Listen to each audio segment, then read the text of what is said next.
ये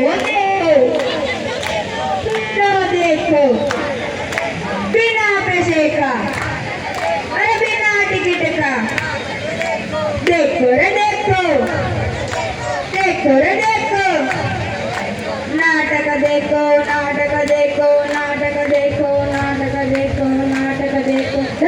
चुप, શું નાટક દેખો નાટક દેખો, નાટક તો દેખાતા તો છે જ નહીં। એ ભાઈ, એ આ ભાઈ સાચી વાત છે હો। આ બધા છોટા ચેતવીઓ તો મને ગાલી દીધો, નાટક તો કઈ બતાવતું જ નથી। એટલે આ બધા શું કહ્યું, નાટક કેમ નહીં બતાવતા? હે ભાઈ,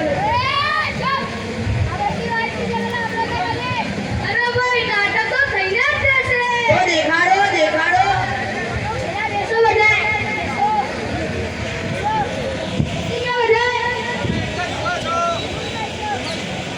अरे भाइयों रे बहनों, अरे एक वखतनी बात छे। આપણા દેશમાં અંગ્રેજો આવ્યા હતા, તેમણે આપણને ગુલામ બનાવ્યા હતા।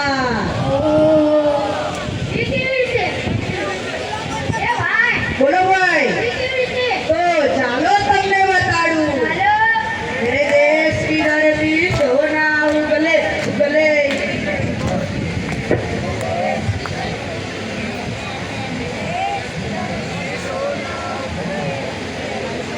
You bloody Indians! तुम सारे गुलामी के लिए ही बने हो। तुम्हारे राजाओं को हमने गुलाम बनाया था, अब तुम्हें भी बना रहे हैं।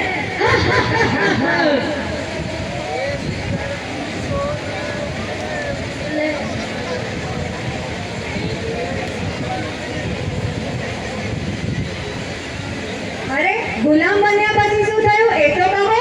હા હા કહો। ગુલામ બન્યા પછી આપણા દેશમાં આઝાદીના લડવૈયો આવ્યા। વંદે માતરમ, વંદે માતરમ, વંદે માતરમ, વંદે માતરમ। ये मेरी सरकार के कान खोलने के लिए ऐसे धमाके जरूरी है। हम लाला लाजपत राय का बदला लेकर रहेंगे, लेकर रहेंगे, लेकर रहेंगे। वंदे मातरम, वंदे मातरम, वंदे मातरम। અને આ જ સમયે આપણા દેશમાં આઝાદીના બહુ બધા અલગ અલગ લડવૈયો આવ્યા। तुम मुझे खून दो, मैं तुम्हें आजादी दूंगा। मैं मरते दम तक अपनी झांसी नहीं दूंगी। કાગડા કૂતરાના મોઢે મરીશ પણ સ્વરાજ લઈને જ જંપીશ। जवाहरलाल नेहरू, सरदार वल्लभभाई पटेल, सरदारी भाई, वीर भगत सिंह, सुखदेव, राजगुरु, बिरसा मुंडा, उधम सिंह, चंद्रशेखर आजाद। हाँ, આ બધાએ ભેગા મળીને આપણને આઝાદી અપાવી હતી। હા, અને આ બધાની સાથે જાતિવાદનો સંઘર્ષ કરી રહેલા આપણા બાબા સાહેબ આંબેડકર પણ હતા।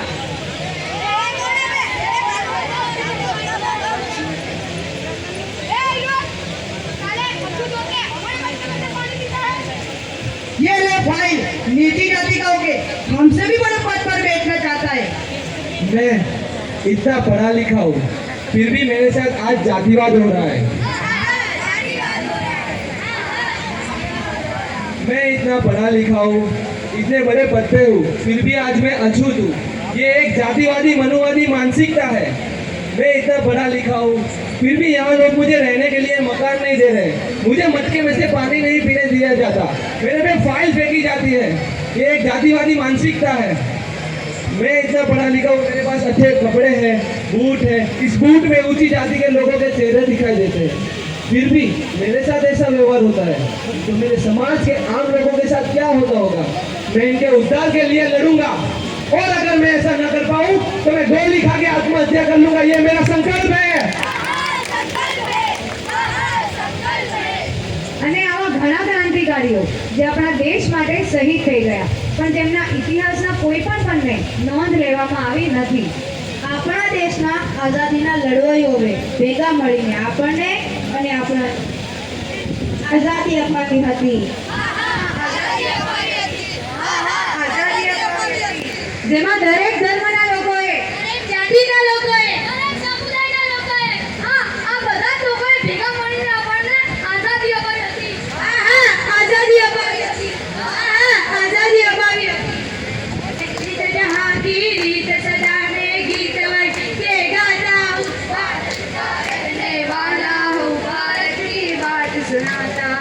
આપણો દેશ આઝાદ થયો. એક મિનિટ આઝાદ થયા પછી શું થયું તે જાણવું છે? જાણવું છે? ચલો જાણીએ. આઝાદ થયા પછી આપણા દેશમાં બંધારણ લાગુ થઈ ગયું, જેમાં દ્રાક્ષ સમિતિના મુખ્ય અધ્યક્ષ ડોક્ટર ભીમરાવ આંબેડકર હતા. સમાનતાનો અધિકાર, સ્વતંત્રતાનો અધિકાર, શોષણ વિરુદ્ધનો અધિકાર, ધાર્મિક સ્વતંત્રતા, સંસ્કૃતિ અને શૈક્ષણિક અધિકાર, બંધારણીય ઉપચારોનો અધિકાર. હું ડોક્ટર ભીમરાવ આંબેડકર, આ બંધારણ સમિતિનો મુખ્ય અધ્યક્ષ, આ બંધારણ ભારતના લોકોને સોંપી રહ્યો છું.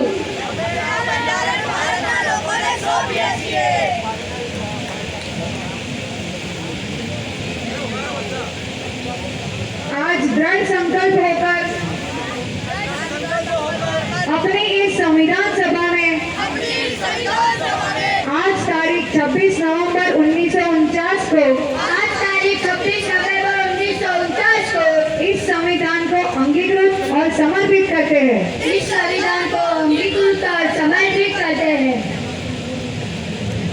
હવે તો બંધારણ લાગુ પડી ગયું. હવે તો મજા.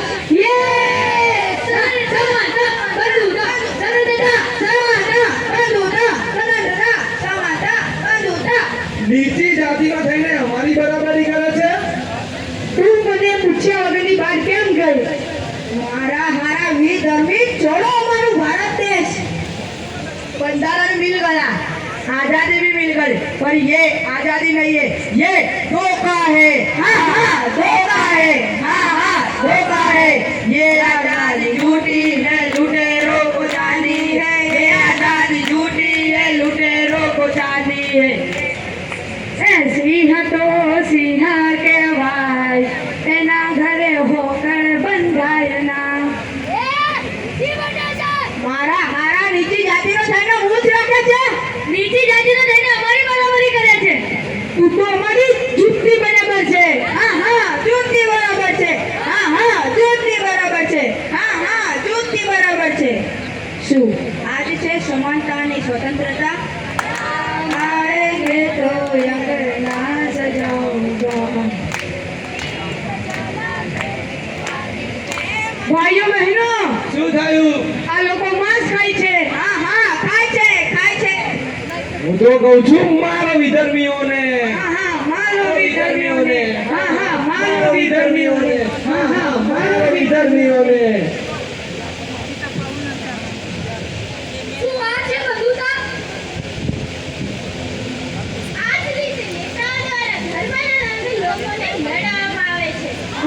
લડાવવામાં આવે છે. તું મને પૂછ્યા વગર ઘરની બહાર કેમ ગઈ? છોકરીઓને ભણાવી જ ન જોઈએ, ભણી ગણીને બગડી જાય છે. ભાઈઓને તો ઘૂંઘટમાં જ રાખવી જોઈએ, તો જ ઘરની ઇજ્જત સચવાશે. સ્ત્રીઓને તો નોકરીનો અધિકાર જ ન હોવો જોઈએ.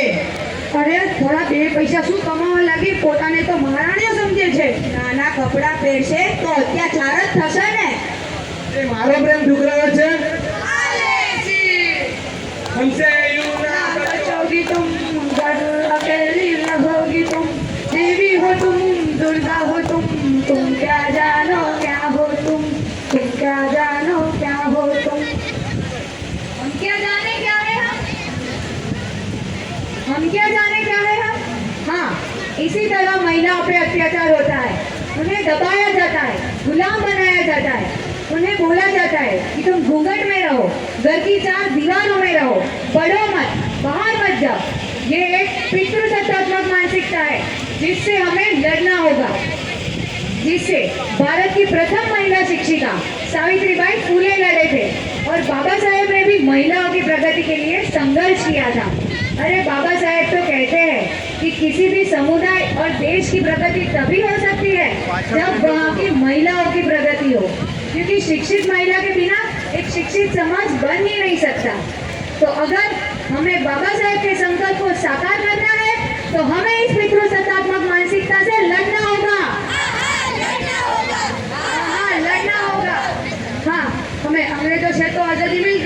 हमको संविधान भी मिल गया, पर ये सच्ची आज़ादी नहीं है। हमको सच्ची आज़ादी तभी मिलेगी जब स्त्रियों पर अत्याचार बंद होगा, धर्म के नाम पे नेता लड़ाना बंद करेंगे, जाति के भेदभाव होने बंद होंगे। ये सारी मनुवादी मानसिकता है। हमको बाबा साहेब का संकल्प पूरा करना होगा, तो ये सारे अत्याचार बंद करने होंगे।